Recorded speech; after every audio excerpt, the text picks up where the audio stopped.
Je vais parler donc des questions en effet du corps, d'amour, de genre et de sexualité dans le monde arabo-musulman. Alors bien sûr c'est un propos assez général qui donc il y a toujours, en plus je suis anthropologue, donc on est aussi très conscient des réalités locales quand on est anthropologue. Mais donc là le propos est un peu généralisant. Bien sûr qu'après je vais aussi donner des éclairages, des focus plus particuliers, par exemple sur la Mauritanie, ou que je connais mieux, sur la société morte de Mauritanie, et aussi sur l'Égypte, où j'ai fait donc des terrains de recherche en tant qu'anthropologue. Alors déjà, je trouve que c'est extrêmement intéressant que l'IREMO programme justement cette séance un peu singulière par rapport aussi aux autres séances ici qui sont axées plutôt sur des problématiques justement politiques, de sciences politiques.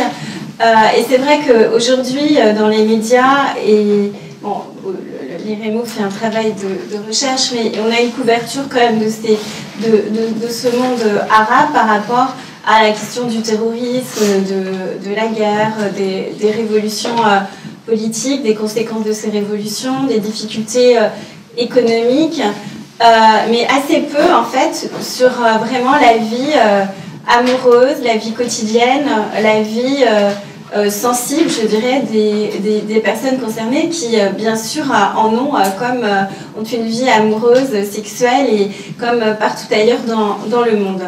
Et au-delà d'ailleurs de cette non-visibilité de ces questions, donc au-delà aussi de cette couverture médiatique qui, justement, souvent d'ailleurs aborde des questions plutôt, on va dire, négatives et terrifiantes, sur le monde arabe, il y a donc bien sûr aussi tout un pan de vie aussi de relations intimes qui est souvent invisibilisé. Et c'est invisibilisé par les médias, mais non seulement, mais aussi par les chercheurs, souvent qui travaillent en sciences sociales, qui aussi travaillent sur le monde arabe, pour quelques raisons que je voudrais partager avec vous ici. Pendant longtemps, en effet, quand on est aussi anthropologue, comme je le suis, toutes les personnes, les chercheurs qui ont fait des recherches dans ces régions, ont plutôt travaillé sur la question du mariage, avec qui on se marie, par exemple. Donc la question du mariage, les anthropologues ont mis justement au jour le mariage qu'on appelle arabe, c'est-à-dire une préférence pour le fait de se marier avec sa cousine parallèle patrilinéaire. Donc sur la question de avec qui on se marie, pour quelles raisons, pour des questions de lignagères, des questions de succession, et aussi la question de l'hypergamie, c'est-à-dire qui est aussi dans le Coran, c'est-à-dire que le fait qu'une femme doit épouser un homme d'un statut supérieur ou égal au sien. Donc il y a une grande littérature sur ces questions, sur la question aussi donc de la parenté, et aussi la question de l'honneur et honor and shame, qui d'ailleurs au-delà du monde arabe aussi a aussi concerné la Méditerranée. Donc sur la question de l'honneur et du déshonneur, de la honte par rapport aussi à la virilité, aux questions de genre et à la féminité. Mais en fait, pendant très longtemps, toutes ces questions ont été complètement peu sous-évaluées et peu regardées par les chercheurs et peu mises en valeur. Alors je dois dire que je pense que j'étais une des premières dans ma thèse il y a longtemps à soulever ces questions de l'amour et de l'érotisme un peu pourquoi en fait je l'ai fait, c'est parce que justement j'ai fait mon terrain de recherche dans la société morte de Mauritanie, qui est une société donc arabophone, pour lequel justement la séduction et les rapports hommes-femmes, la poésie aussi, est extrêmement importante. Et les relations aussi, donc, extra-matrimoniales, dans le sens avant le mariage, même pendant le mariage et après le mariage aussi, il y a beaucoup de divorces, est très importante. Donc c'était un facteur absolument fondamental. Quand on est anthropologue, on ne doit pas seulement aussi partir des catégories, justement, de tout ce qu'on a appris, mais aussi être sensible, bien sûr, au terrain et à ce qui est dominant dans ces sociétés. Donc je ne pouvais pas ignorer cette réalité-là, et je pense que bien sûr ça a contribué à ce que je vois ce phénomène dans ces sociétés, que je m'y intéresse, et qu'après je le vois de façon plus comparée. Alors, on a beaucoup de théories justement sur l'amour en Occident, comme si l'amour était né en Occident. C'est ce que dit par exemple Denis de Rougemont, que l'amour serait né en Occident au XIIe siècle, comme si c'était un phénomène aussi purement occidental et qui serait apparu à une période historicisée qu'on pourrait repérer. Alors, bon, c'est des idées qui circulent et qui sont tout à fait contestables, puisque justement il suffit de penser à la poésie, par exemple, arabe anté-islamique, qui ne parle que d'amour, et parfois, bon, donc qui date du VIe siècle, pour déjà voir que donc, dans la péninsule arabique, dans ce monde bédouin, c'est intéressant, je pense, d'être sur un monde bédouin, parce que justement cette poésie amoureuse, elle se retrouve aussi dans la société maure, qui est une société bédouine, chez les bédouins aussi d'Égypte, sur lequel a travaillé Lila Aboulourod. Et donc il y a un rapport, je pense aussi, entre la bédouinité et la question de la poésie amoureuse, et de la poésie en général. Et donc c'est aussi dans cette ère culturelle donc, de l'Arabie ancienne, où on trouve aussi donc, des poèmes au VIe siècle, donc bien avant le XIIe siècle, et donc qui montrent que bien sûr le sentiment amoureux existait aussi et était surtout exprimé par des métaphores, par un érotisme qui est extrêmement subtil, et des métaphores amoureuses, une expression des affects, surtout du côté des hommes, j'y reviendrai, qui existe donc dans ce monde arabe, et bien avant ce qu'on déclare en Occident. Bon, moi je pense que la question de l'historicisation du sentiment amoureux n'a pas beaucoup de pertinence, puisque bien sûr c'est un sentiment universel et qui a toujours existé. Ce qui diffère, c'est justement comment on l'exprime, les moyens dont on peut l'exprimer, et les moyens aussi qui sont différents, qui sont aussi, et l'autorisation sociale de l'exprimer, puisque là aussi la question du genre est importante, puisque dans la plupart des sociétés, y compris dans le monde arabe, et aussi dans les nôtres, dans nos sociétés, on va dire, européennes, euro-américaine, bon, la question aussi de l'expression du sentiment amoureux est plus quelque chose qui est aussi l'apanage des hommes que l'apanage des femmes. D'ailleurs, donc toutes les poésies même arabes, donc dans ce monde arabo-musulman, ou d'ailleurs aussi persan, aussi, y compris avec un homo-érotisme aussi parfois dans les poésies, en particulier persanes, qui sont très importantes et qui ont été beaucoup étudiées aussi par différents chercheurs, donc montre que ce sentiment donc, était bien présent, mais ce qui diffère, c'est la manière dont on l'exprime, la possibilité de l'exprimer ou pas. Et justement, donc, la plupart des femmes n'ont pas, du fait de ces questions de pudeur qui définissent la féminité, j'y reviendrai, par rapport à une masculinité qui va être justement plus dans l'expression de son désir, la femme étant souvent considérée comme un objet de désir et l'homme comme un sujet désirant, mais là encore ça va au-delà du monde arabe, mais c'est tout à fait des choses transculturelles et presque universelles, socialement, qui ont aussi des raisons que je peux réexpliciter. Mais donc l'expression justement du sentiment amoureux à travers des poèmes, à travers des cadeaux aussi, puisqu'il y a ce que j'ai appelé dans des publications la dépense amoureuse, pour reprendre le terme de Roland Barthes dans Fragment d'un discours amoureux, qui montre justement aussi que la question du sentiment amoureux, elle passe par des mots, là, comme de la poésie, des déclarations amoureuses, mais aussi par des gestes, des actes, et en particulier des cadeaux. Par exemple, donc, le fait aussi d'inviter une jeune femme dans un restaurant quand c'est possible, ou de lui donner de valoriser sa beauté en lui offrant une séance de henné, en lui donnant du parfum, etc. Donc la question aussi de la générosité, qui fait aussi la masculinité, participe aussi de ces relations de genre où il y a des rôles quand même masculins et féminins très dissociés. Donc, comme je l'ai dit tout à l'heure, on avait on s'est beaucoup intéressé à la question du mariage qui était donc en anthropologie, on parle de mariage préférentiel, c'est-à-dire qu'on voit les logiques de parenté qui sont derrière, avec la cousine, je l'ai dit tout à l'heure, souvent parallèle, patrilinéaire, etc.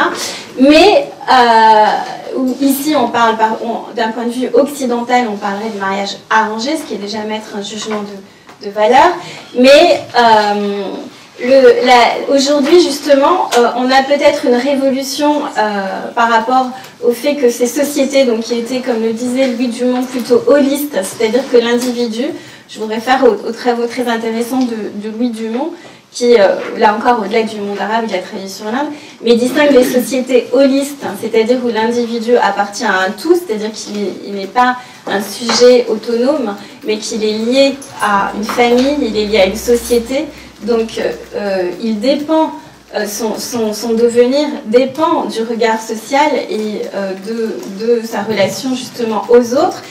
Et l'individualisme que l'on connaît depuis un peu plus récemment et que aussi connaissent ces sociétés depuis aussi un peu plus récemment du fait d'une internationalisation aussi des valeurs.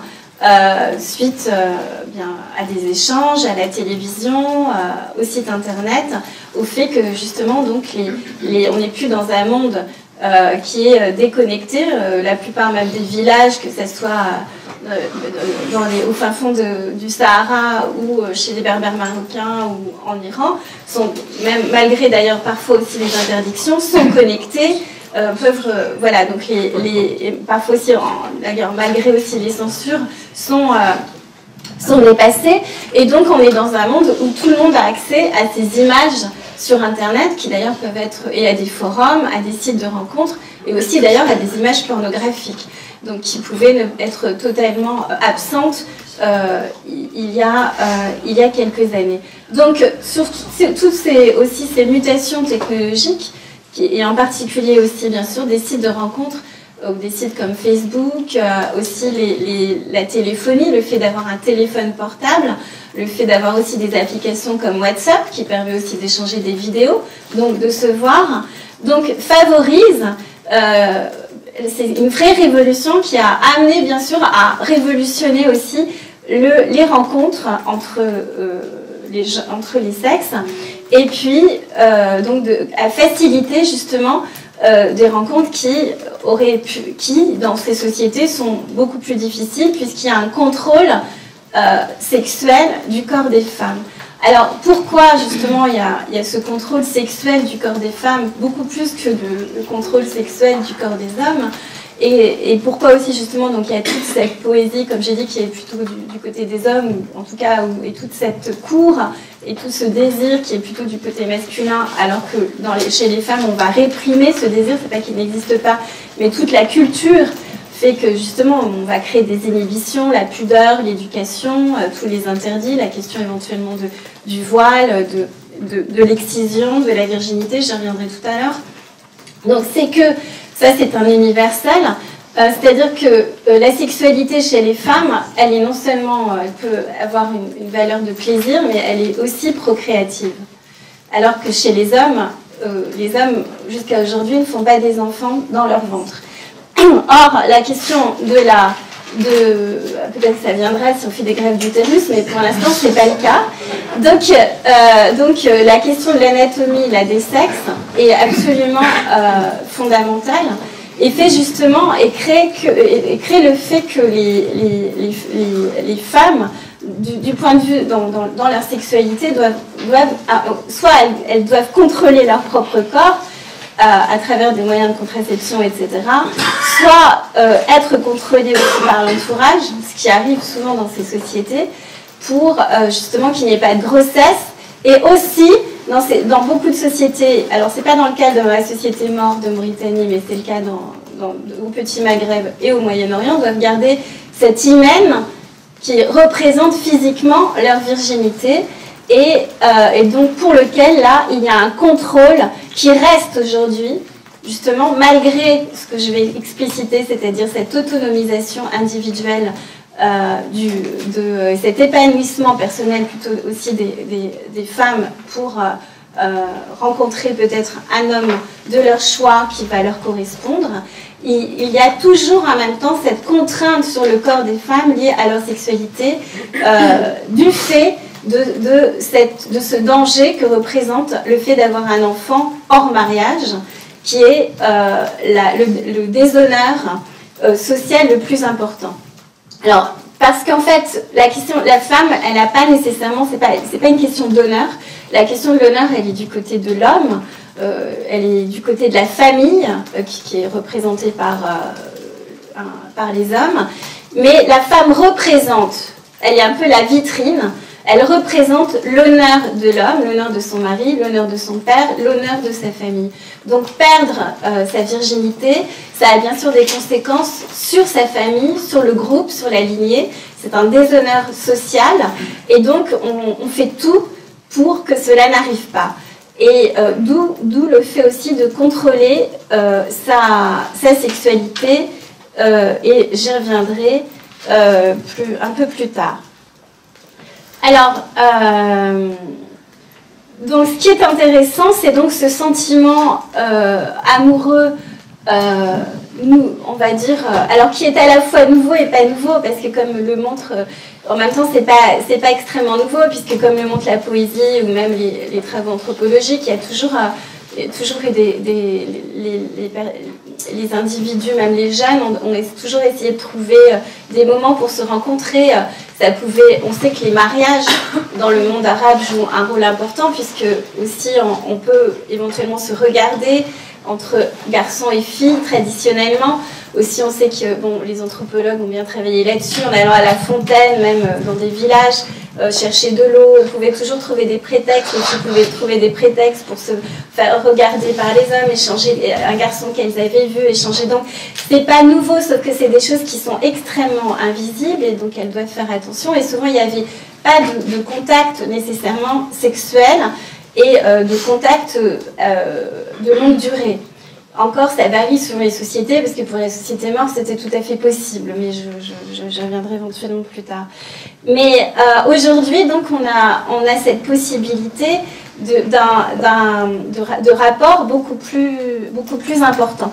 Alors, qui sont liés, comme je l'ai dit, à des valeurs d'individualisme plus importantes, aussi au fait que, ça a été dit tout à l'heure par Giovanna Tansarella, c'est-à-dire que l'âge de mariage aussi a avancé, c'est-à-dire que les femmes se marient beaucoup plus tard, et y compris, les lois ont changé par rapport aussi à l'âge minimum au mariage dans ces sociétés, dans les pays même, au niveau de la loi, qui a reculé. On a aussi une éducation, les femmes sont aussi beaucoup plus éduquées, parfois elles sont même plus éduquées que les hommes, elles vont beaucoup à l'université, elles travaillent, pendant aussi, aujourd'hui, il y a beaucoup de femmes travaillent, alors que encore récemment, jusqu'à peut-être leur mère ne travaillait pas, ou elles restaient à la maison, et c'était même mal vu qu'elles travaillent, ou elles avaient besoin de l'autorisation de leur mari pour aller dans l'espace public et travailler. Donc, on a des mutations aussi sociales sur l'autonomisation aussi économique, aussi qui est très importante des femmes, puisque aussi le fait aussi d'asseoir son autonomie personnelle et individuelle, ça passe aussi bien sûr par le fait d'être indépendante économiquement, de ne pas dépendre d'un homme pour survivre. Donc tout ce niveau aussi éducationnel, de formation, donc d'accès au travail et donc d'accès aussi à un argent personnel change aussi bien sûr les rapports entre les sexes et fait que l'horizon de la femme n'est pas seulement le mariage arrangé avec le cousin qu'elle ne connaît pas, qu'elle va rencontrer qu'elle a pu peut-être voir comme ça une fois quand il lui a présenté, elle lui a fait le thé au sein de la famille, des choses comme ça, mais qui va souvent, d'ailleurs la consommation du mariage qui pouvait apparaître pour certaines femmes comme une forme de viol, parce qu'en fait, elles ne connaissaient pas cet homme. Et d'ailleurs aussi inversement, parce que les mariages arrangés, c'est non seulement pour les femmes, mais on l'oublie aussi pour les hommes, puisque les hommes, pareil, ne connaissent pas nécessairement cette femme, donc aussi comment avoir aussi du désir pour avoir aussi éventuellement une femme qu'on ne connaît pas. C'est des choses aussi, des questions qu'on ne soulève pas, mais les questions de genre aussi permettent de voir non seulement du côté féminin, mais aussi du côté des hommes. Et donc, on a de plus en plus cette idée que justement, pour qu'un couple dure, et doit pas être basé seulement sur des considérations, on va dire, économico-sociales que j'ai énoncées tout à l'heure, mais aussi sur l'amour, donc le sentiment amoureux. Et donc, ça, c'est une nouvelle valeur, et surtout les femmes, bon, peut-être que l'idéal romantique de l'amour est quelque chose peut-être, on va dire, de plus féminin que masculin. Ça, c'est le vrai. En même temps, ça se discute, mais c'est quand même quelque chose qui est vrai un peu partout. Et puis, donc, on a ces nouvelles valeurs qui font aussi que donc, des femmes vont aller sur Internet, comme des hommes, pour essayer de rencontrer éventuellement l'âme sœur aussi. L'âme sœur, donc quelqu'un qui va partager des valeurs communes, une éducation qui va la respecter, peut-être ne pas seulement lui demander d'être une bonne femme au foyer, une bonne mère, mais aussi avec qui peut-être elle va partager des conversations, certaines valeurs, etc. Donc chose un peu nouvelle, où avant on ne demandait absolument pas aux femmes si elles étaient amoureuses de l'homme qu'elles allaient épouser, puisque c'était absolument pas le cas. On pensait que de toute façon il s'agissait d'un mariage où après le sentiment amoureux allait se construire au quotidien avec le fait de vivre ensemble, d'avoir des enfants, tout étant lié à la procréation. Comme j'ai dit tout à l'heure, le fait d'avoir des enfants, puisque c'est quand même aussi une obligation sociale d'avoir des enfants dans ces sociétés, mais aussi au-delà. Et aussi c'est un devoir religieux aussi dans l'islam d'avoir des enfants et aussi de perpétuer une lignée. Parce qu'il y a des proverbes beaucoup dans le monde arabe qui disent que celui qui n'a pas d'enfant n'a pas été enfanté aussi. C'est-à-dire que si on n'honore pas ses ancêtres, on coupe la lignée si on n'a pas soi-même d'enfant aussi. Donc aussi le devoir de procréation du côté des femmes, mais aussi du côté des hommes, est aussi est extrêmement important. Donc se marier, avoir des enfants, c'est un horizon. Et la question du célibat aussi est très problématique dans ces sociétés, moins pour les hommes, mais beaucoup pour les femmes. C'est très difficile, le célibat féminin est très mal accepté. Donc on a ces réseaux sociaux qui vont permettre, là une vraie révolution, qui permet par exemple ce qu'on appelle le matching, aussi terme anglais qui veut bien dire qu'on se match, c'est-à-dire qu'on va voir par rapport à des critères, des photos, etc. La religion, bien sûr, qui est souvent un critère très important, éventuellement le degré d'éducation, les valeurs, et puis aussi les forums et les réseaux sociaux permettent donc d'entrer en contact, d'échanger un discours d'interconnaissance, mais aussi un discours amoureux au sens de Roland Barthes. Et puis éventuellement, il y a la question d'entrer en contact aussi par WhatsApp, d'entendre la voix, qui est aussi un élément, la voix aussi important dans le sentiment amoureux, de se voir, puisque aussi maintenant avec Internet, WhatsApp, Skype, etc., on peut aussi se voir virtuellement. Et donc, peu à peu, d'engager des rencontres virtuelles qui peuvent devenir réelles et qui peuvent éventuellement aussi donc, aboutir à un mariage. Alors,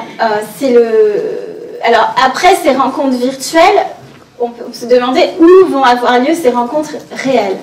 Eh bien, il y a beaucoup d'espace dans toutes les sociétés pour se rencontrer, en fait. Donc, pour les étudiants, c'est assez facile aussi le fait de faire des études. Donc, on est dans des espaces mixtes où, à la fac, c'est extrêmement facile de se rencontrer. Bon, mais tout le monde n'est pas à l'université, mais en tout cas, c'est un espace aujourd'hui aussi de rencontres très important. Et puis, il y a dans certains pays, je pense bien sûr au Liban, en Jordanie, en Égypte, au Maghreb, il y a des cafés mixtes, les cafés aussi à chicha, où on peut aussi, les femmes aussi peuvent prendre la chicha à côté des hommes. Donc il y a aussi aujourd'hui des espaces qui se sont ouverts dans l'espace public. Les bars ne sont plus seulement des bars extrêmement masculins où une femme serait mal vue en rentrant. Enfin, ça dépend des bars, bien sûr, il y a des espaces qui le restent et des quartiers qui le restent, mais il y a aussi des espaces plus, on va dire, occidentalisés, dans le sens où il y a une plus grande mixité de genre, dans des espaces qui sont très ségrégés du point de vue masculin et féminin. D'ailleurs, je peux vous référer à un livre qui est là, que j'ai coordonné avec donc ma collègue Safa Monkid, qui s'appelle Espace genré dans le monde arabo-musulman chez Cartella, qui est publié en 2017 et qui parle par exemple de ça. Bon, et donc, entre autres, et donc il y a ces cafés, il y a bien sûr les jardins publics qui sont des espaces, je pense par exemple au Caire, qui sont des espaces de rencontres, même tactiles, où on peut aller plus loin sous un arbre ou derrière un tronc d'arbre, etc. Et donc, c'est des espaces qui sont connus pour ça. Il y a aussi la corniche, bien sûr, qui est un espace très romantique le soir. Il y a aussi des moments où les jeunes vont voir le crépuscule, aussi moment au Maghreb aussi, le Maghreb crépuscule, très, très particulier aussi dans l'imaginaire arabe, et aussi, voilà, pour tout le monde, un idéal, une sorte de spectacle romantique voilà, de s'embrasser sous un coucher du soleil, etc. Donc la corniche, bien sûr, au Liban, en Égypte, en Algérie, au Maroc, enfin dans plein de villes différentes, il y a ces espaces. Il y a aussi des espaces plus désertés. Alors par exemple en Mauritanie, il y en a beaucoup, parce que même dans la ville de Nouakchott, qui est la capitale, il y a beaucoup de déserts, donc il y a beaucoup de lieux, de dunes, mais aussi dans certaines villes, des espaces du petit Maghreb ou d'autres espaces à Amman, etc. Donc la question, on peut s'éloigner, surtout quand on a une voiture. Donc il y a aussi des pays où les jeunes ont accès à une voiture assez facilement.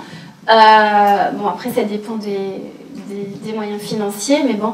Et donc le fait de s'écarter un peu des villes, d'aller derrière une dune aussi est tout à fait une option. Il y a aussi donc la voiture elle-même, qui sert, pour ceux qui en ont aussi, à un espace de rencontre un peu aussi là aussi les gens connaissent les lieux où aller en général. Et il y a aussi des appartements qu'entre amis on peut, quand on est justement à la fac ou quand on est absent, entre jeunes, colocataires, etc., on peut se laisser entre amis, ou même qu'on peut louer, donc des espaces qui vont permettre une plus grande intimité physique dans des lieux justement où en même temps on sait qu'on ne va pas rencontrer ses voisins ou ses parents, parce que souvent les villes sont assez grandes pour permettre une forme d'anonymat qui, enfin pas partout, aussi il y a la question du voile aussi pour les femmes, qui peut permettre d'ailleurs aussi de se déplacer sous couvert d'anonymat. Et qui n'est pas utilisé que pour toujours des bonnes raisons, comme on le dit. Et donc, en fait, donc en fait, quand il y a énormément de possibilités finalement, au-delà bien sûr des interdits, qui vont être l'espace familial et l'espace qui est contrôlé par les parents et la famille au sens élargi. Donc tout ça a beaucoup évolué récemment. Pour ce qui concerne la question du sentiment amoureux, justement, avant, donc, on considérait que le sentiment amoureux naissait pendant le mariage et qu'il allait se développer pendant le mariage, les hommes disant qu'ils aimaient leur femme parce que c'est la mère de leur enfant. Et inversement. Donc, en fait, comme si l'amour passait par la procréation, le fait d'être passé par le fait d'avoir des enfants. C'est-à-dire que l'amour était lié à la construction d'une famille. Il était un peu, je dirais, second par rapport au fait de construire une famille et ce devoir procréatif.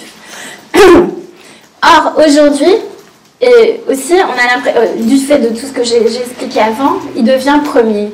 Enfin, en tout cas, dans beaucoup de couples, la question de l'amour devient premier et devait venir premier aussi avant de faire des enfants. Donc, on a une sorte de mutation vraiment de la société par rapport à ça. Alors, ce qui est intéressant, c'est qu'il y a des sociétés comme la société morte de Mauritanie où j'ai travaillé, donc une société où on parle le Hassaniya, donc un dialecte arabe, qui est hassanophone. Eh bien, ce qui est intéressant, c'est que ce sentiment, il a toujours aussi existé. C'est-à-dire qu'on distinguait la passion et l'amour. C'est-à-dire qu'il y avait deux sentiments. Mais ça, dans d'autres sociétés, comme je le dis, là, je crois que c'est récent. Mais en Mauritanie, ça a toujours existé, c'est-à-dire qu'on a toujours considéré qu'il y avait la passion amoureuse pour une femme qui peut avoir lieu, qui est toujours hors mariage. Et justement, puisque l'amour est lié à la conjugalité, est lié à la procréation, au fait d'avoir des enfants. Et l'amour passionné, c'est le coup de foudre. Là encore, le coup de foudre n'est pas qu'occidental. Et justement, il y a beaucoup de poèmes qui disent le coup de foudre aussi, par exemple, dans les sociétés mortes, et qui renvoient au fait de rencontrer une femme qui vous plaît, sans aucun rapport à son ancrage tribal, son ancrage statutaire, son ancrage... Ça pourrait même être une femme, une servante, une ancienne esclave, d'une société, on peut avoir une sorte de déclassement. C'est vraiment une question de beauté. Voilà. Une question esthétique, une question de coup de foudre. Donc ça, il y a des sociétés qui, de même dans la poésie arabe aussi, qui décrit la beauté des femmes. Bon, je n'aurai pas le temps de parler du corps et de ce qui fait la beauté des femmes. Bon, s'il y a des questions, j'y reviendrai. Mais toute la poésie ne fait que louer le corps des femmes, la beauté des femmes, et donc qui va nourrir le désir du poète, et donc sa verve, donc son discours amoureux. Pourquoi le but de ces poèmes et de ce discours, c'est justement pour conquérir cette femme. Ça lui est destiné, comme Mejnoun Leila, qui est fou de Leila. Et là, on a vraiment un discours justement masculin, qui on pourrait dire est très féminisé, dans le sens où c'est un discours qui se met comme une sorte de chevalier servant pour la femme. On n'est pas dans cette question de puissance virile, mais au sens où dire ses sentiments, comme le disait aussi Barthes, c'est déjà aussi être dans un rapport au féminin finalement, puisqu'on dit ses sentiments. Or souvent, dans beaucoup de sociétés, y compris dans le monde arabe, mais c'est pas que le monde arabe, les hommes ne disent pas leurs sentiments. Or, paradoxalement, là, justement, pour conquérir les femmes, les hommes doivent dire leurs sentiments. Donc, c'est juste une période de féminisation, on va dire, pour après arriver à s'approcher de la femme, à avoir éventuellement un rapport sexuel et la conquérir. Mais, et être dans la question du désir. Donc, dans la société morte, on avait ce sentiment passionnel qui était toujours pour conquérir une femme. Donc, bien sûr, pas sa femme, pas son épouse, parce qu'elle est déjà conquise. On l'a même pas conquise d'ailleurs. Voilà, c'était un arrangement familial. Bon, donc la conquête aussi du côté du masculin est extrêmement importante. Aussi, ça fait partie aussi de valeurs, on va dire viriles. Et d'ailleurs, dans toute la poésie arabe aussi, la question du désir masculin est un vocabulaire guerrier. Mais c'est vrai aussi pour l'amour courtois. Donc j'ai par exemple mon travail comparé aussi la question du désir et de la poésie en Mauritanie avec l'amour courtois en Occident, puisqu'en fait donc qui a été la question des troubadours aussi, qui a été beaucoup travaillée par certains historiens. Bon, donc puisque c'est le même vocabulaire, c'est un vocabulaire guerrier où l'homme se présente comme une sorte de chasseur et où il va comparer la femme à la gazelle. Donc bon, vous connaissez ce topo, c'est dans la poésie arabe, de la femme avec des yeux de gazelle, etc. Bon, donc où la femme est une sorte de proie qu'il faut conquérir. Donc il y a ce vocabulaire guerrier est aussi un vocabulaire viril, mais aussi courtois, amoureux, qui aussi fait l'éloge de la beauté de la femme. Alors on sait qu'il y a beaucoup, par exemple on peut faire l'éloge justement de sa taille qui est fine, par rapport à souvent hanches qu'on va préférer un peu épaisses. La question du sourire de la femme avec les dents, parce que souvent sous la lune, l'éclat des dents est plus blanche, la blancheur de la peau qui est très importante, la douceur de la peau aussi qui est très importante. Bon, il y a beaucoup de métaphores, la question des râles-râles dans les sociétés où les femmes étaient voilées, avec des râles-râles, donc des chevilles... les bracelets de cheville, le tintement, ça aussi on trouve ça dans la poésie arabe anti-islamique, le tintement des bracelets de cheville qui font perdre la tête aux hommes. Donc, et tout le vocabulaire aussi, et du côté aussi du masculin, et le fait que la femme leur fait perdre la tête.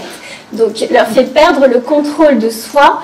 Alors, justement, j'ai montré aussi dans mes travaux que justement la masculinité, elle est du côté du contrôle de soi. Et l'amour, c'est une période justement où là, l'homme dit finalement sa féminité, du fait qu'il n'est plus dans le contrôle de soi, à la femme pour la conquérir, en lui disant « je suis fou de toi, je me consume ».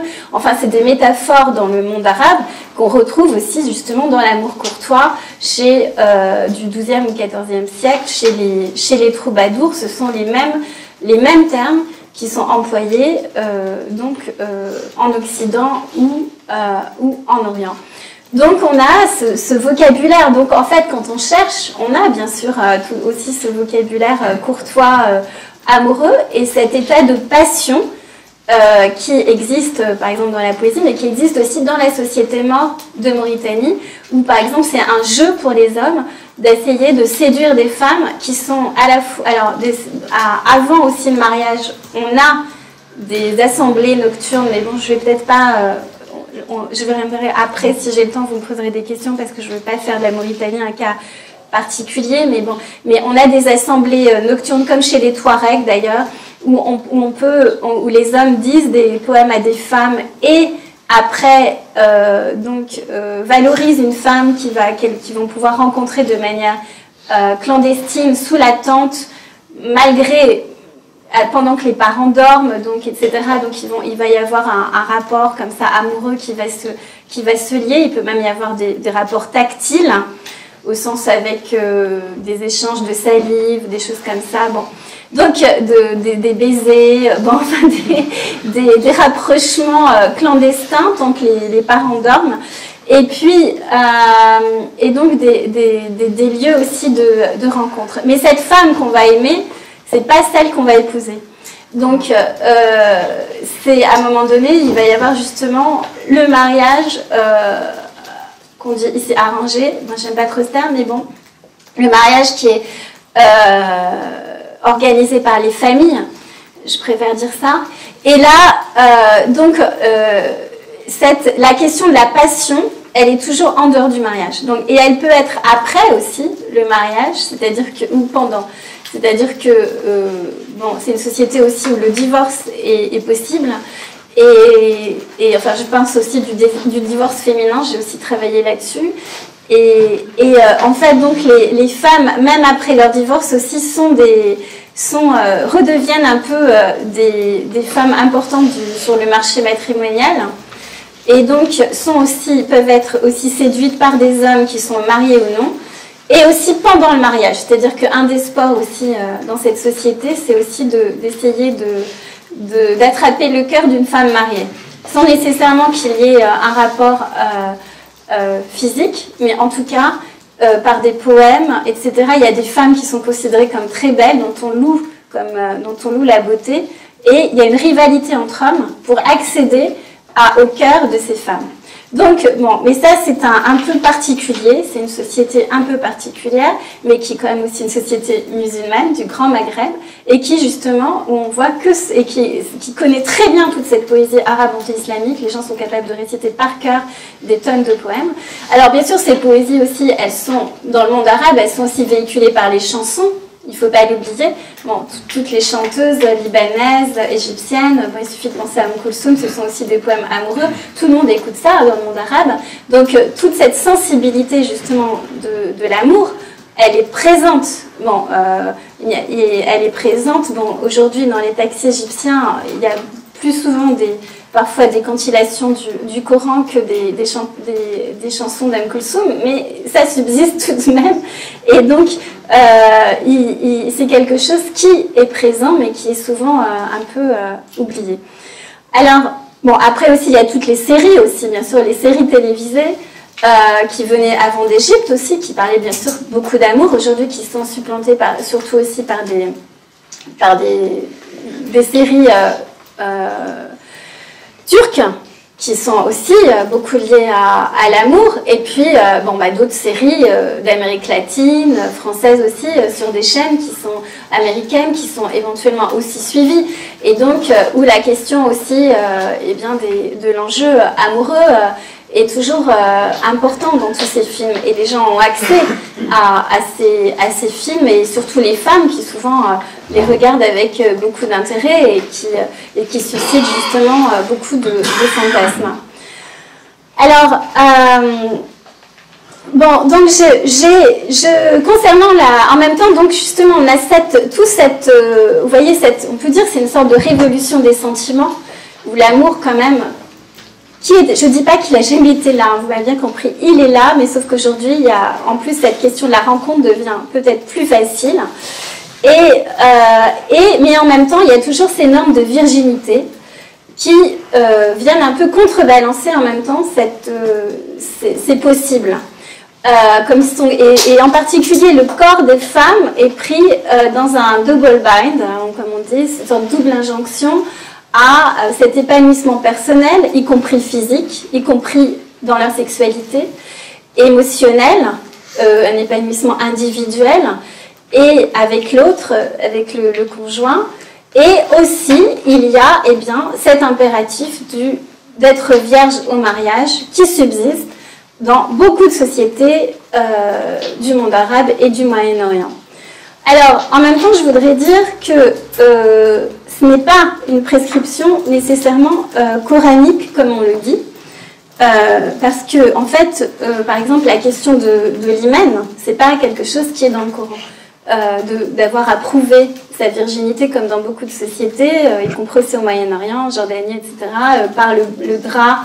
Bon, vous connaissez, je pense que je ne vais pas revenir là-dessus, au moment du mariage, la consommation du mariage, dans beaucoup de sociétés, on doit montrer le drap taché de sang, le sang représentant justement la virginité de la fille, donc l'honneur de la famille, et qui a été sauvegardé jusqu'au bout. Donc, en fait, ça, c'est pas religieux. On ne trouve pas de traces. Mais c'est tout à fait coutumier. C'est lié à la Méditerranée, au sens aussi du Moyen-Orient d'ailleurs. Mais c'est parce que dans le sens où, par exemple, c'est quelque chose qu'on retrouvait aussi en Italie du Sud, en Grèce, au Portugal. Et ça a été très bien vu, par exemple, par Germaine Tillon, qui a bien montré que la virginité, c'était une question essentiellement aussi culturelle, plus que religieuse. Donc on a la question de la virginité, elle peut être contrôlée bien sûr par le fait de ne pas avoir d'éduquer la fille, et ça je pense qu'Ibtissam Bendridri en reparlera aussi après cet après-midi, puisqu'elle a travaillé sur ces sujets en Tunisie.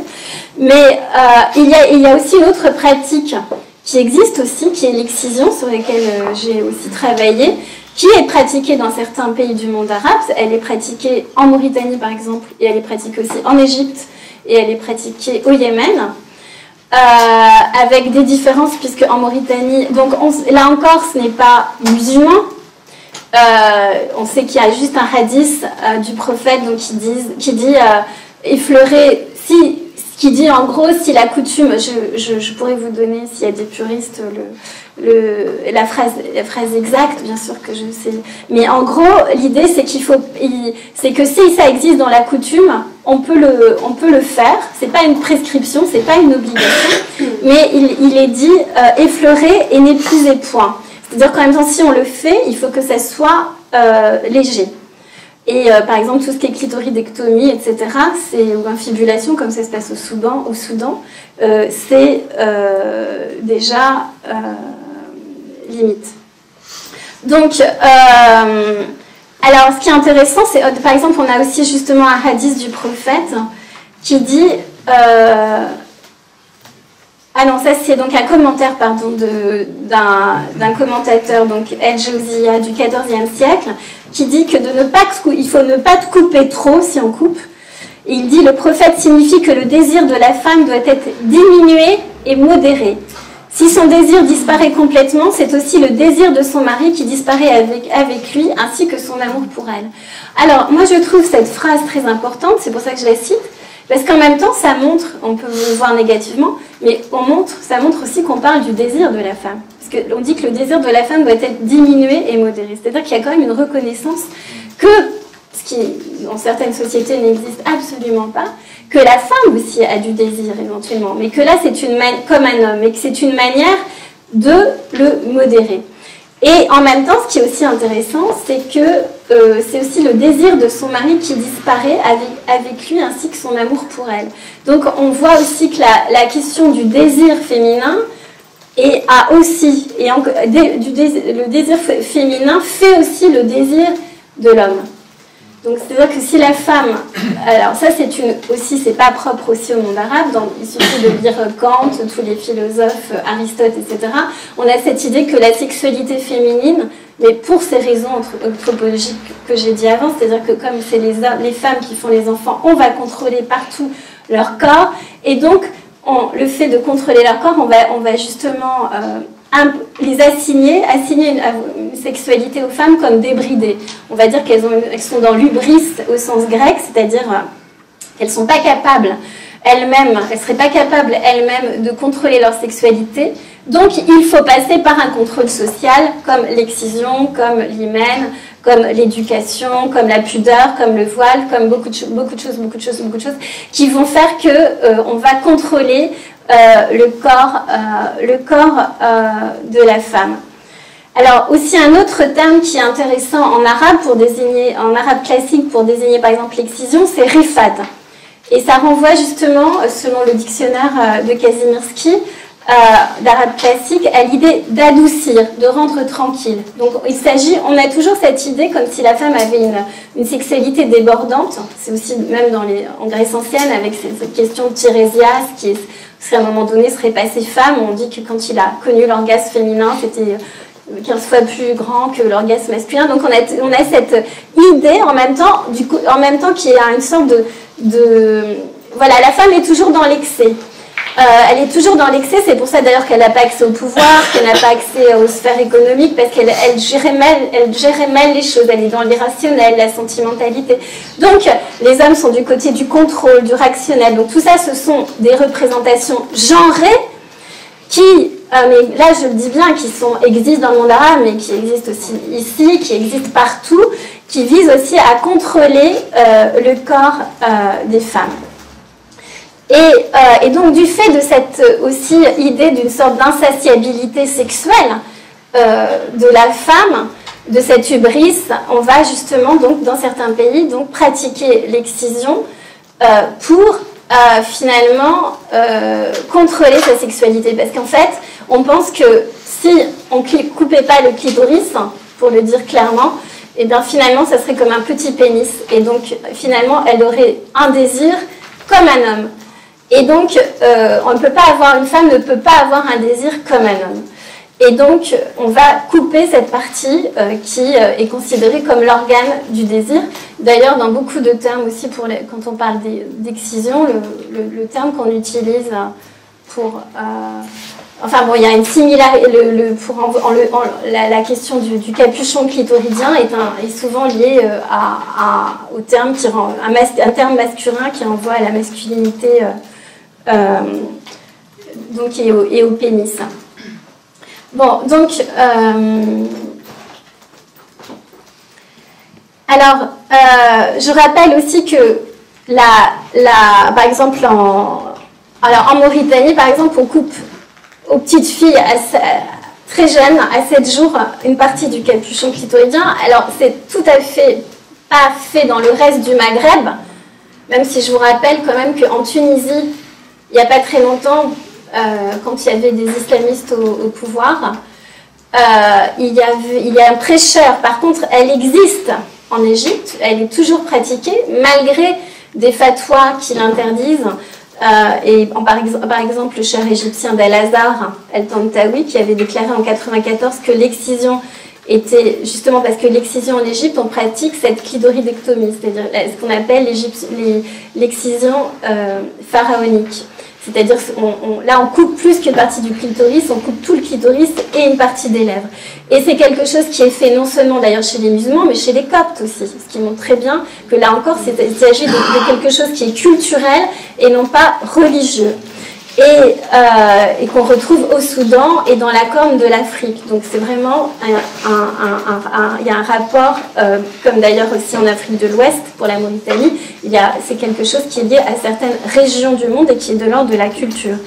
Et donc Tantawi l'avait interdite, cette forme d'excision, je l'ai dit, la plus on va dire petite, enfin bon bref, il n'y a pas d'excision petite et grande, mais en tout cas a été plus tolérée par l'islam. Celle-là, il a dit qu'elle ne l'était pas. Mais je vous rappelle que quand même, il y avait un prêcheur il y a quelques années qui était venu en Tunisie justement pour prêcher que l'excision était coranique, musulmane, et qu'il fallait, enfin je ne sais plus les termes, en tout cas qu'il fallait absolument quelque chose que les Tunisiens bien sûr n'avaient jamais pratiqué. Mais on a eu des courants islamistes récemment qui ont pu défendre l'excision dans des terres. Donc lui venait d'Égypte parce que justement l'excision est pratiquée en Égypte, donc il venait avec sa culture aussi musulmane d'Égypte pour prêcher pour l'excision au Maghreb. Bon.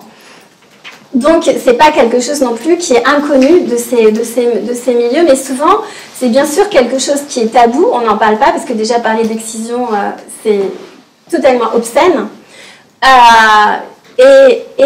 Donc, c'est quelque chose qui est fait aussi entre les femmes, bien qu'aussi ça soit médicalisé. Hein. En Égypte, vous avez aussi d'ailleurs, c'est très intéressant, même des écrits de Marie Bonaparte, vous savez, qui a été très proche de Freud, hein, qui était elle-même qui s'est beaucoup intéressée à l'excision en Égypte, et par exemple, elle a écrit des articles, justement, où elle a vu et observé déjà la pratique chez les Coptes médicalisée de l'excision. Donc c'est une pratique complètement qui pouvait, par exemple en Mauritanie, qui se fait de manière traditionnelle, mais en Égypte qui passe aussi, comme la circoncision, par une médicalisation, qui est vraiment pignon sur rue. Donc on a cette manière de contrôler la sexualité de la femme, et puis la question, je l'ai dit tout à l'heure, de l'hymen, donc de contrôler son hymen. Et là encore, la question de la cérémonie, donc de faire attention de ne pas perdre sa virginité pour les femmes, ce qui implique alors différentes choses. Le fait d'avoir des relations sexuelles, ça n'empêche pas d'avoir des relations sexuelles. Alors, sauf une relation sexuelle pénétrative, en tout cas et vaginale, on va dire, qui justement ferait que l'hymen serait touché. Donc, soit on a ce genre de relation sexuelle qui existait aussi beaucoup, hein, par exemple ce qu'on appelle le coït intercrural, c'est-à-dire, c'est un beau mot scientifique pour dire que l'homme éjacule entre les cuisses de la femme, donc qui lui permet justement, ce qui permet d'approcher la femme et de conserver sa virginité. Plus récemment aussi, dans certains pays, on a pu voir aussi des pratiques de sodomie aussi, donc de femmes qui entrent dans la sexualité pour conserver leur virginité par la sodomie, en sachant que c'est une pratique qui est interdite. Alors là, on est dans un cadre quand même, en principe, que c'est illégal, hein, du point de vue de l'islam. Si on n'est pas marié, on ne peut pas avoir de rapport sexuel, donc on va dire de toute façon que tout est interdit. Mais il y a certaines pratiques sexuelles qui sont dans le cadre du mariage. En fait, l'islam, à la différence du catholicisme par exemple, est aussi hédoniste. Il y a beaucoup d'ouvrages aussi dans le monde arabe sur les plaisirs, etc. la question de la sexualité n'est pas seulement liée à la procréation, elle est aussi liée au plaisir. Et bon, souvent au plaisir masculin, hein, ça. Bon, mais c'est aussi très universel. Alors, donc, donc la question du plaisir, elle n'est pas taboue. En même temps, donc, la question, par contre, il y a la question, par exemple, dans le mariage de la masturbation, c'est pas tabou. Par exemple, quand aussi la femme, il y a quelque chose qui interdit, c'est aussi le fait d'avoir des rapports sexuels. Là, je parle dans le mariage, mais qui sont souvent après pratiqués clandestinement en dehors du mariage. Mais donc la question des menstrues, par exemple. Un homme ne peut pas avoir de rapport sexuel pendant que la femme est menstruée parce qu'elle est impure d'un point de vue de l'islam. Et en même temps, donc pendant cette période, par exemple, où la femme est menstruée, ça n'empêche pas le couple d'avoir des rapports sexuels, mais justement pas vaginaux. Donc ça peut être par une masturbation, par éventuellement tout ce qui existe, quoi, une fellation, etc. Mais la sodomie, en islam, reste quelque chose d'interdit qui est associé, liwat, le terme de liwat, justement, renvoie au peuple de Lot dans le Coran, donc à l'homosexualité, et quelque chose d'assez, en principe, interdit, même si c'est pratiqué. Bon. Mais, donc, et ça peut être pratiqué aussi comme moyen pour des femmes de conserver leur virginité, mais aussi souvent parce qu'elle est demandée par l'homme aussi. Hein. Donc, bon, c'est un rapport sexuel qui... voilà, donc on a soit, par exemple, cette manière, le coït intercrural entre les cuisses, on va dire, est plus traditionnel, qui était pratiqué, par exemple, aussi en Mauritanie, de manière traditionnelle, et ces pratiques, on va dire, un peu nouvelles aussi. Et la question aussi, bien sûr, de l'accès à la pornographie, bien sûr, a changé aussi du côté des hommes, surtout, puisqu'ils sont plus consommateurs, mais aussi les femmes, finalement, voient aussi des images de pornographie, souvent, bien sûr, même sans le vouloir, je veux dire, on est dans un monde où des choses, où on ne peut pas rester comme ça vierge de toutes ces images. Donc, joue aussi, bien sûr, sur l'évolution aussi de ces pratiques sexuelles et aussi des zones érotiques du corps. J'aurais pas le temps d'en parler, mais par exemple, les seins, pendant longtemps, n'ont pas été toujours valorisé, c'est plutôt le bas du corps qui était valorisé, parce que c'était lié plutôt chez la femme à la procréation, on fait nourrir l'enfant, à la question de la maternité. Aujourd'hui aussi, ça le devient un peu plus. Bon, mais ça pouvait l'être aussi dans certaines sociétés. Et aussi, bon, après, il y a, par exemple, je me rappelle qu'en Syrie, j'avais été en Syrie à Damas, j'avais vu quelque chose que je n'avais jamais vu sur des marchés français. C'était par exemple donc au marché, il y avait un homme qui avait un stand de soutien-gorge avec des petits cœurs qui clignotaient et des petits oiseaux avec des plumes. Donc c'était quelque chose que même une galerie Lafayette, on a du mal à trouver. Donc c'était l'érotisme poussé à son extrême. Bon, bien sûr, dans la sphère privée et dans la sphère sociale, sous des jalabiyas ou le niqab, etc. Mais donc bien sûr que toutes ces parures féminines aussi, ces atours, la question du henné, j'ai pas le temps d'en parler, les bijoux, le teintement, les parfums qui jouent une importance très très importante aussi pour attirer l'homme. Aussi traditionnellement, il y avait des bijoux avec des petites herbes odoriférantes, du musc. Tout ça, il y a tout un érotisme, bien sûr, qui est connu des femmes depuis longtemps. Les hommes aussi mettaient du parfum, aussi d'ailleurs dans l'islam très important, le prophète, etc. mettait du parfum. Donc, et aussi pour attirer les femmes. Bon. Donc, il y a cet érotisme, il est là. Il est parfois masqué parce qu'il appartient à la sphère privée. Et la question de la sphère privée et du public, j'ai pas eu trop le temps d'en parler, mais juste par exemple, il y a eu justement récemment, on a vu aussi un problème au Maroc, une affaire avec un jeune couple qui s'était embrassé dans un espace public et quelqu'un avait pris une photo, quelqu'un de leur entourage, ça avait été mis sur Facebook. Et ils ont été arrêtés et donc finalement ils ont été relâchés parce que le problème a été très médiatisé mais ils ont eu un blâme, ils ont été arrêtés pour outrage aux mœurs et dans l'espace public. Donc vous voyez, mais en même temps, ce qui a créé le problème, c'est pas qu'ils se soient embrassés dans la rue, c'est le fait justement qu'une photo ait été mise sur l'espace public, sur Facebook, qui est un espace public finalement, puisque là, un espace qui est partagé par tout le monde. Donc on voit aussi que la question, tant que ces choses restent privées, secrètes, clandestines, parfois aussi d'ailleurs, avec les parents le savent, mais ils ferment les yeux.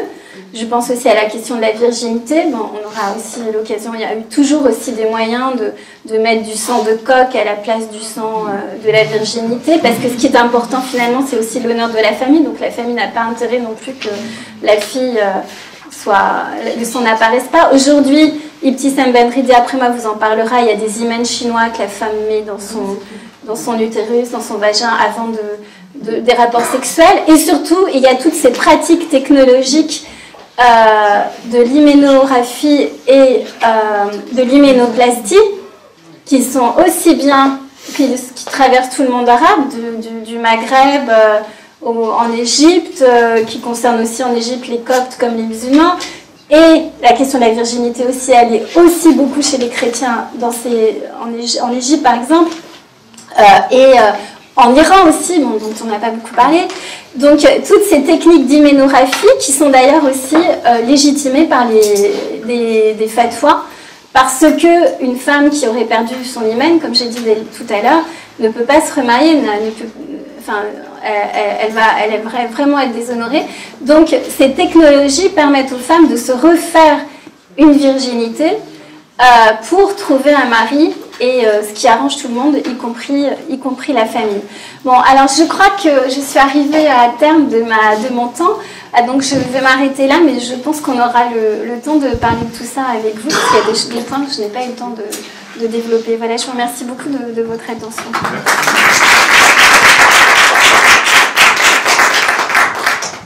Merci beaucoup, merci. Effectivement, vaut mieux pas. Disons que je vais poser un interdit. On ne va pas poser de questions sur la virginité, qui sera le sujet du focus de début d'après-midi. Donc, je ne voudrais pas qu'on effleure trop ce sujet. C'est le cas de le dire. Hein? Exactement. Et du coup, la parole est à vous. Mes tout petits commentaires, c'est que, étant moi-même d'origine de l'Italie du Sud, et j'ai l'impression qu'on aurait pu, en expurgeant quelques mots, coller. Les pratiques sont très très semblables, à la fois dans la transgression des interdits et puis les arrangements sociaux par rapport à la norme. Donc, je suis assez sensible à l'argument qui consiste à dire qu'il y a une dimension culturelle beaucoup plus que religieuse en définitive. Ne serait-ce que parce que les Coptes en Égypte, par exemple, vivent des conditions de ségrégation spatiale entre les femmes et les hommes qui sont exactement les mêmes que leurs amis et collègues musulmans. La parole est à vous.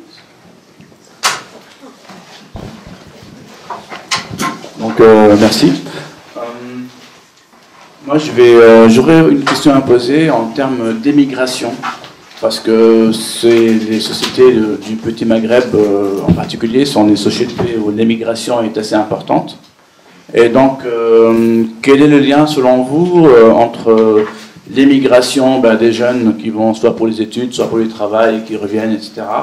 et sur le développement de cette révolution de l'intime qui se passe actuellement dans le Petit Maghreb? Oui, vous avez raison. Enfin, je pense que justement aussi pour les jeunes qui émigrent pour des études, par exemple.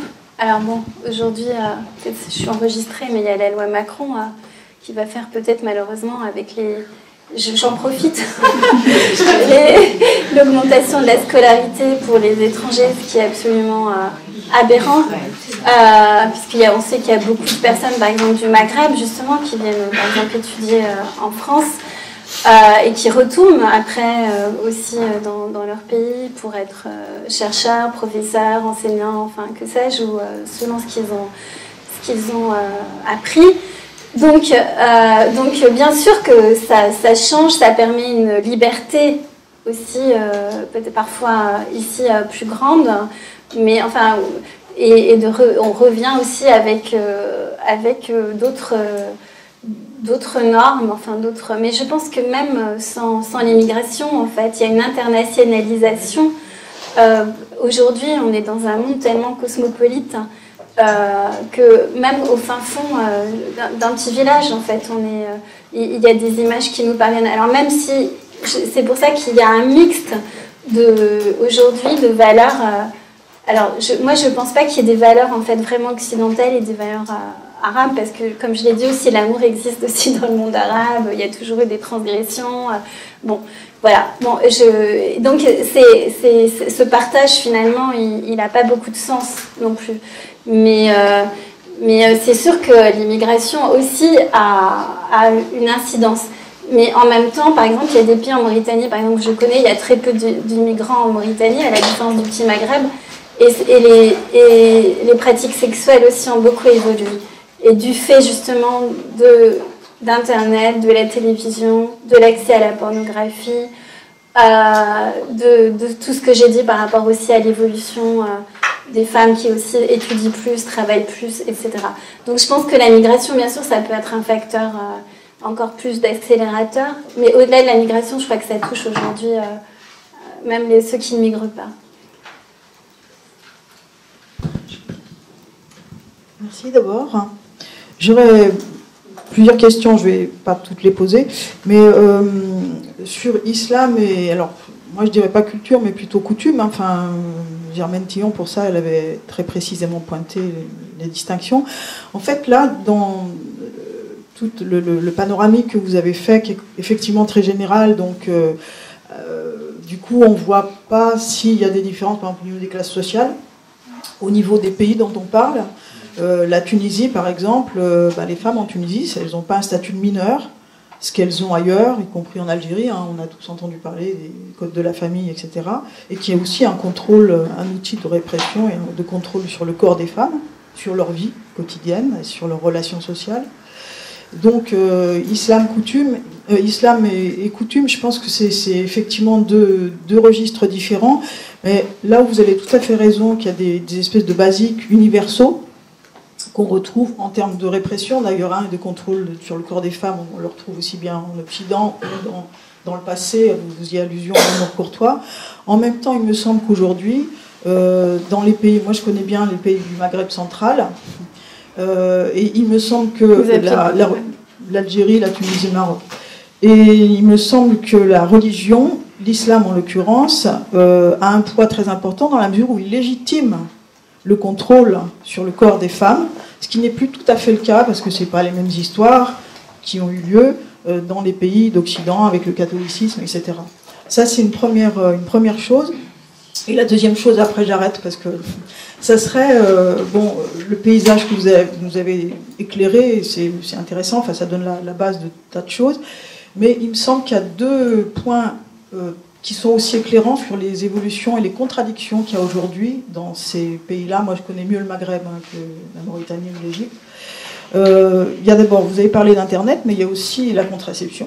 Et ça a été une révolution incroyable, qui a accompagné aussi le niveau d'éducation qui est beaucoup plus important, au moins dans les pays du Maghreb central pour les filles. Donc ça, c'est deux éléments. Mais ça fait longtemps, très hein, important. La contraception déjà. Oui, bien sûr. Oui, d'accord, mais c'est une vraie révolution. Oui, enfin, oui, c'est très important. Hein. Il n'y a pas que l'éducation. Vous avez évoqué l'éducation, c'est vrai, mais la contraception, c'est quand même énorme. D'autant que ça a été quand même aussi longtemps réprimé, interdit, tabou, etc. Et donc, la dernière chose qui n'a pas été donnée, qui, à mon avis, est quand même très éclairante, c'est l'émergence des associations LGBT et le discours, quand même, qui commence maintenant à émerger, même s'il reste énormément de tabous, de non-but et d'interdits et de répression, qui éclaire le côté très ségrégué de ces sociétés, d'une certaine manière très homosexuelle. Enfin, les hommes, ils vivent entre eux, les femmes entre elles. Alors, tout est organisé autour du désir masculin, mais y compris dans les relations homosexuelles, d'ailleurs, hein, puisque il y a les efféminés et puis les virils. Enfin, bon, c'est le même schéma qui est un schéma de domination. Très bien, merci beaucoup pour ces remarques et ces questions. Donc, je vais déjà répondre il y a beaucoup de choses. Déjà, moi, je parle de culture, hein, et j'y tiens, parce que la coutume, c'est la tradition, c'est un vocabulaire plus religieux, c'est ce qu'on emploie aussi l'islam pour parler de ourf, de tradition. D'ailleurs, ça me rappelle que j'ai oublié aussi de parler d'un point qui est par exemple le mariage ourfi en Égypte, qui aussi se développe, c'est-à-dire ce type de mariage, y compris chez les étudiants, pour avoir des rapports sexuels légitimes en étant mariés, sans la famille aussi, parce que ça passe plus par des noces, qui justement dans le droit musulman aussi, il y a la question de la dot, et il y a la question du rendre public le mariage, en invitant bien sûr, qui est très important, les familles des deux côtés. Et on a ce développement aussi aujourd'hui de mariage avec un imam, deux témoins et aucune famille, qui est très courant, enfin qui devient courant dans les milieux par exemple étudiants en Égypte, donc on appelle urfi, donc justement tradition, la coutume. Et puis, donc le ourf étant justement dans le droit musulman une des sources aussi d'ailleurs du droit, en plus du Coran et des hadiths, c'est la troisième source. Donc c'est aussi une source dans l'islam, de toute façon, la tradition, la coutume, moi ce que j'appelle la culture en tant qu'anthropologue. Et puis, donc pour reparler comme ça, je parle 3 minutes du mariage Urfi, mais en fait, il n'a pas le même nom dans toutes les sociétés. En Mauritanie, il existe depuis aussi longtemps, on l'appelle Syria, et moi je trouve que c'est intéressant parce que ça renvoie au secret.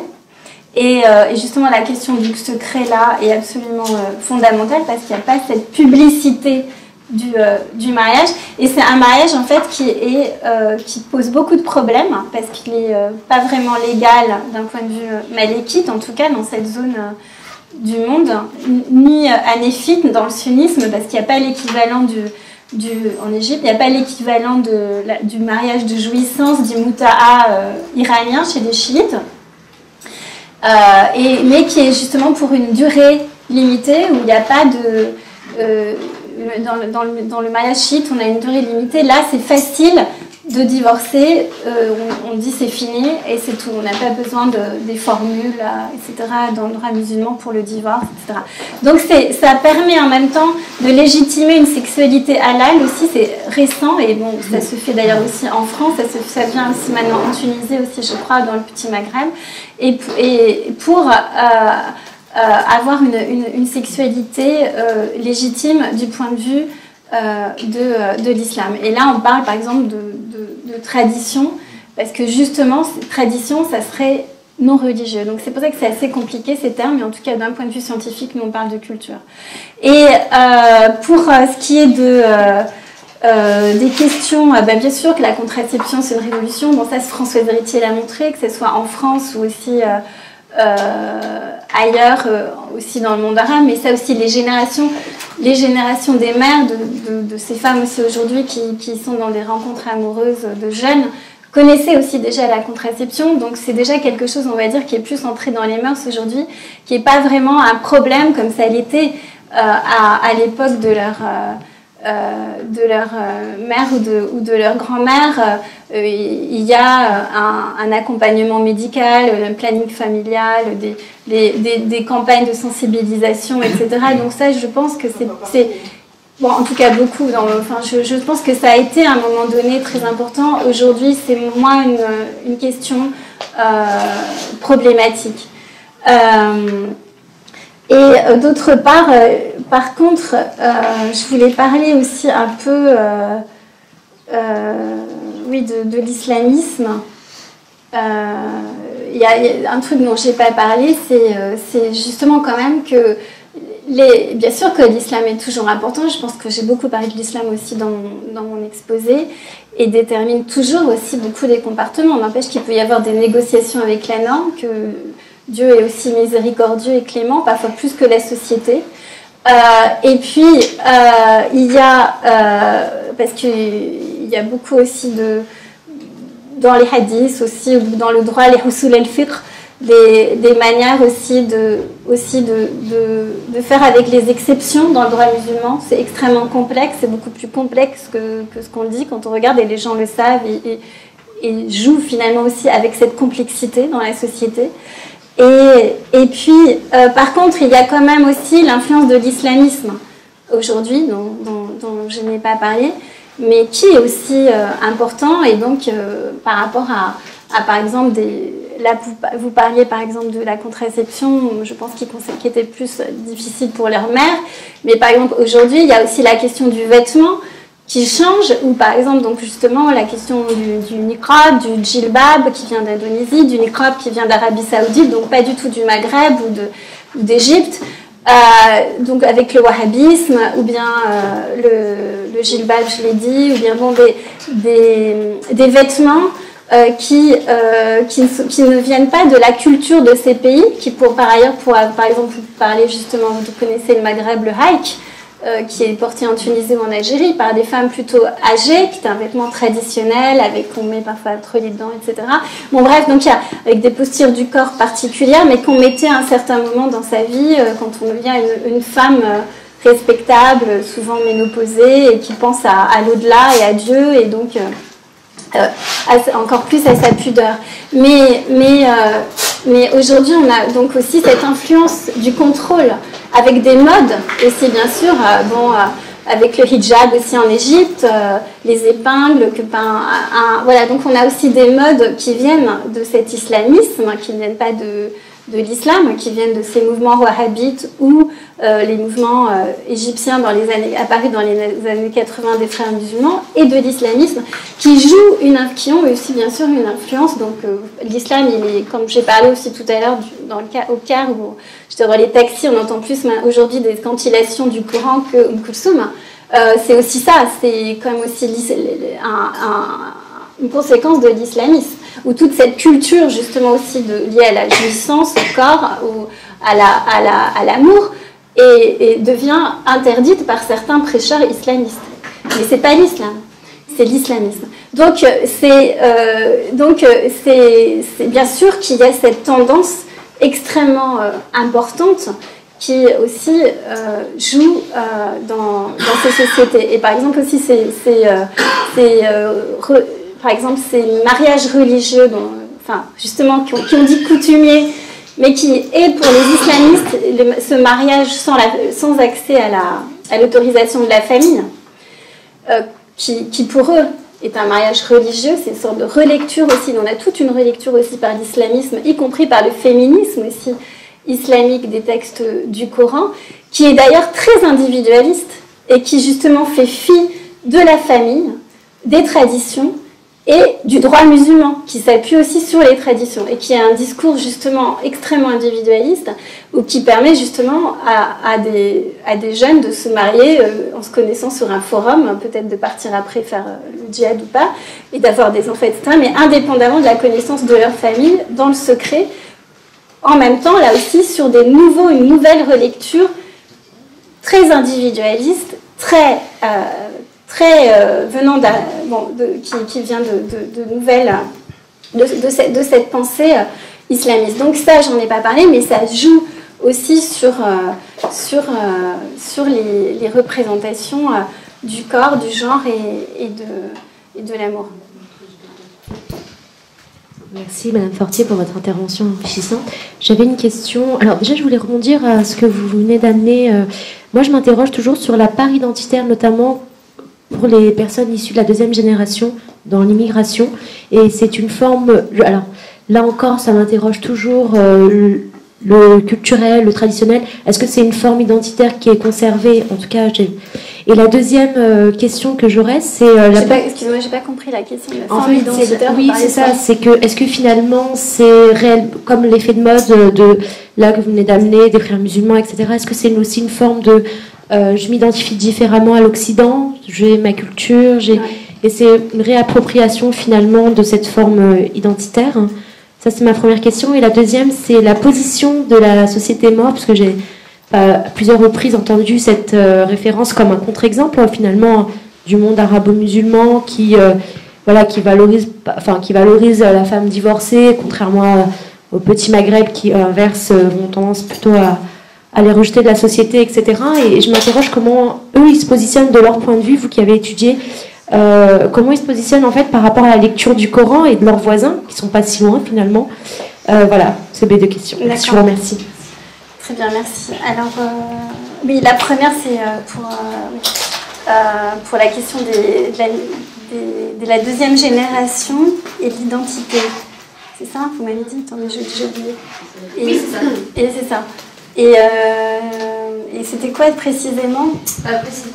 Précisément, on assiste à cette deuxième génération doit préserver sa virginité, par exemple, ce qui reste un point qui est toujours présent, ou voilà, l'accès au voile, oui. Comme une forme de... je suis différente d'une occidentale, voilà. Oui, très bien. Oui, oui, alors justement, c'est vrai que alors je pense que c'est très différent quand on est en particulier en France. Parce que l'Occident, parce que la question du voile, elle est traitée de manière très différente en Europe. C'est pas la même chose en Belgique, en Angleterre, où ça pose absolument pas de question, pas de problème à l'école, dans les espaces publics, et en Italie et en France. La question du voile, elle est un peu épineuse, on va dire, en France, du fait de cette laïcité de l'espace public, qui a ses raisons historiques, et qui est liée aussi finalement au fait justement qu'on ne peut pas faire de différence, que tout le monde doit avoir la même éducation, quel que soit d'où il vient, quelle que soit sa famille, quelles que soient ses convictions religieuses, que ce soit un fils de président ou un fils de paysan, tout le monde doit avoir accès à la même éducation. Avant, il y avait même les uniformes.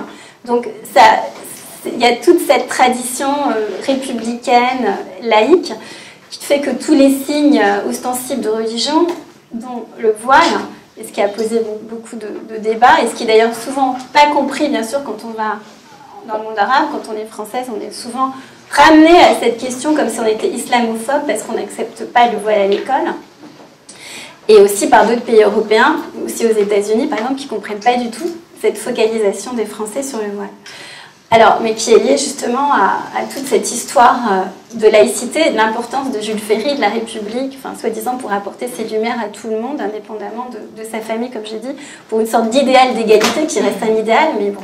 Donc, ces problématiques-là, je pense, en France, sont extrêmement importantes, surtout la question du voile, et donc sans doute que le fait du port du voile aussi chez des jeunes Français musulmanes, enfin des femmes françaises musulmanes, des jeunes femmes françaises musulmanes, parce qu'on voit que souvent d'ailleurs c'est plutôt des adolescentes qui le portent justement, à la différence de la génération de leur mère leur grand-mère qui pouvait porter par exemple des vêtements plus traditionnels, je pense à des femmes kabyles qui pouvaient porter des robes kabyles qu'on voit encore parfois ici dans la rue, ou leur mère qui pouvait porter, qui portait pas de voile, qui pouvait même porter des petites jupes, enfin voilà, bon, elles vont pas porter de jupes, elles vont porter des vêtements qui vont les couvrir plus. Alors, je sais pas, je pense pas là que ça soit justement culturel, je pense que c'est vraiment une volonté de dire je suis musulmane. Enfin, justement, c'est une sorte d'autonomisation à la fois vis-à-vis de sa famille, et vis-à-vis de la société française, dont elle ne partage pas toutes les valeurs.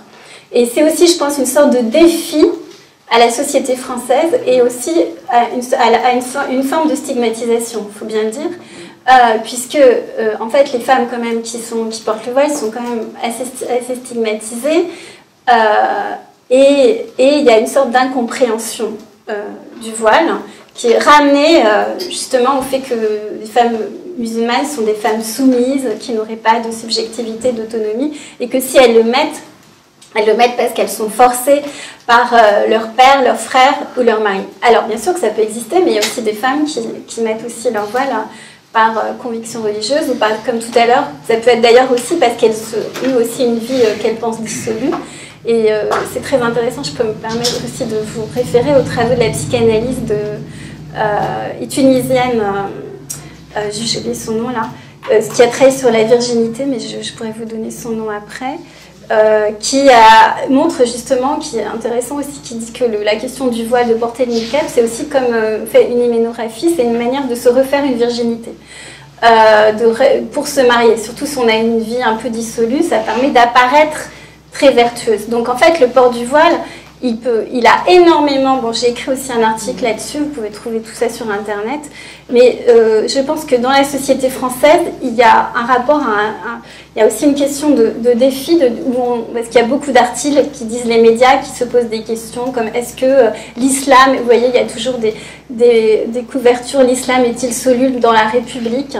Ouais, bon, comme si l'islam en tant que religion posait problème et était absolument pas républicain en soi, en fait. Donc je pense que c'est à force d'entendre ce discours, c'est vrai d'être aussi parfois, d'avoir du mal à trouver sa place dans une société où déjà il y a aussi beaucoup de concurrence, bien sûr, pour le travail, pour l'éducation, de plus en plus concurrentielle, et où donc justement des personnes en plus qu'on dit racisées, j'aime pas non plus ce terme, mais il est important quand on veut parler de stigmatisation, ont moins de chance finalement que les autres, c'est une réalité.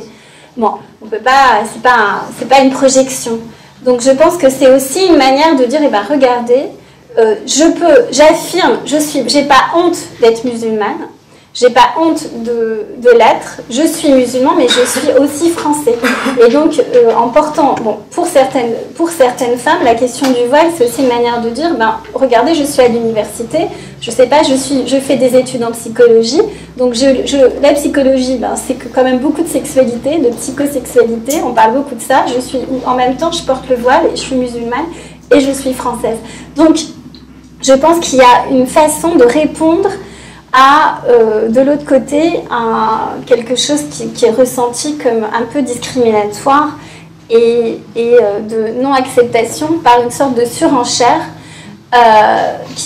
dont le voile serait l'expression, et tout en étant ultra moderne, en portant des Nike et en faisant du jogging, et voilà, en montrant que l'un n'est pas justement incompatible, comme tout pousse à nous le dire, et surtout dans la société française où on se focalise sur le voile, alors qu'il y a bien des choses importantes. On a vu par exemple la question de l'hymen, c'est quand même pas non plus garder la question de l'excision dans certaines sociétés. Il y a la question des droits des femmes, elle ne se focalise pas seulement sur ce bout de tissu, mais tout est focalisé là-dessus parce que ça nous heurte aussi, c'est la première chose qu'on voit.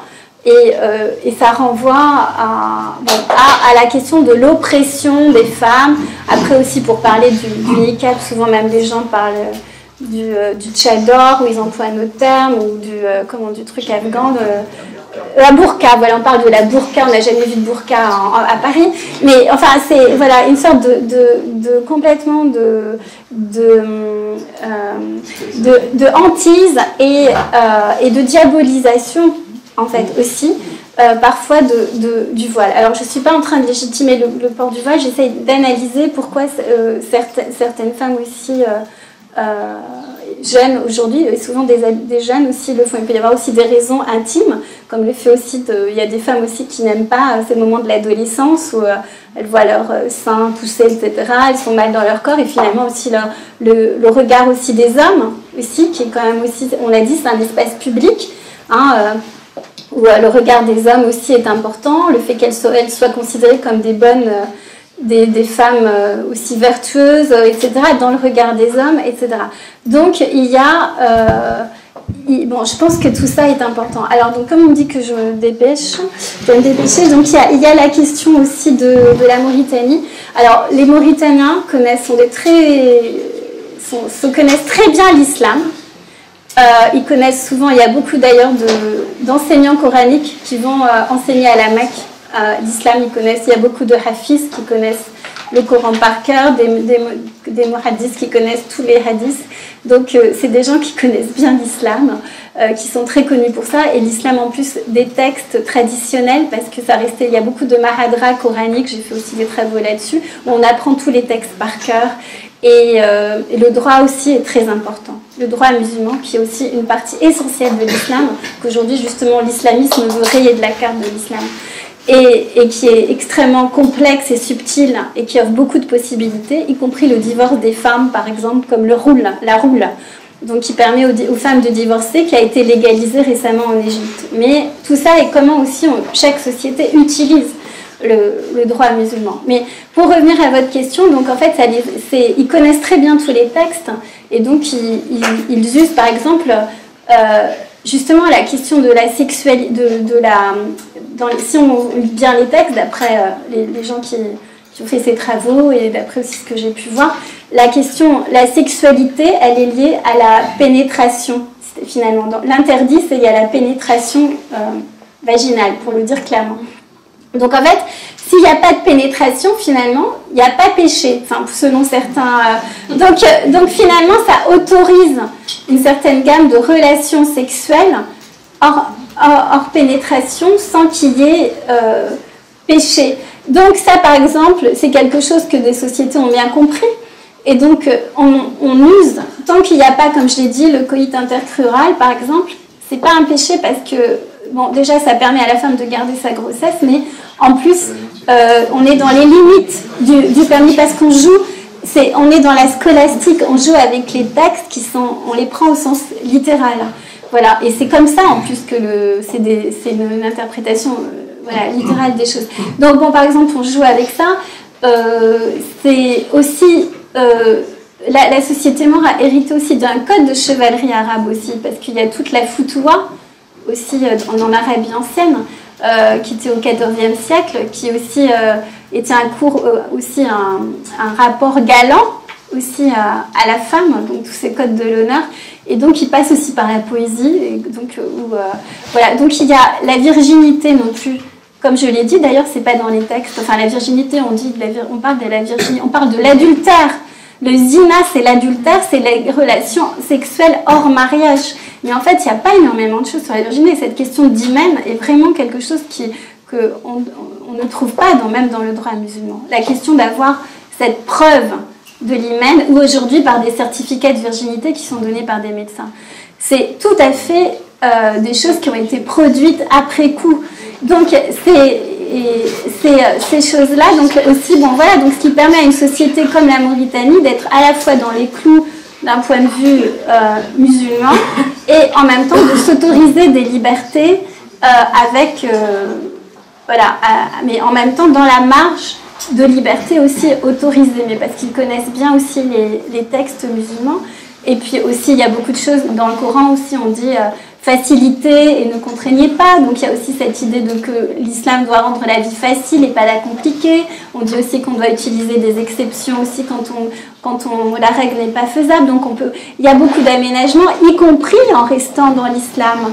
Donc il y a aussi la question du repentir. Si on fait une faute aussi, on peut se repentir. Et donc voilà, il y a des pratiques pour que Dieu nous pardonne aussi des péchés. Bon, après, je ne vais pas parler de la question de l'au-delà, du paradis, parce que c'est aussi une dimension très importante.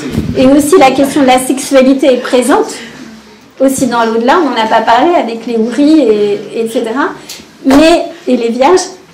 Mais donc, la question aussi pour aussi des musulmans, c'est préparer leur vie sociale, mais aussi dans l'au-delà. Et où la question aussi, d'ailleurs, de la jouissance existe, qui n'est absolument pas existante dans les paradis ou dans l'au-delà catholique. Non, en effet. Hélas. Je vous remercie. Je suis obligée de tenir le rôle désagréable de celui qui ne fait qu'interrompre une conversation qui va reprendre d'après, d'autant plus que Corinne Fouki reste avec nous. Oui.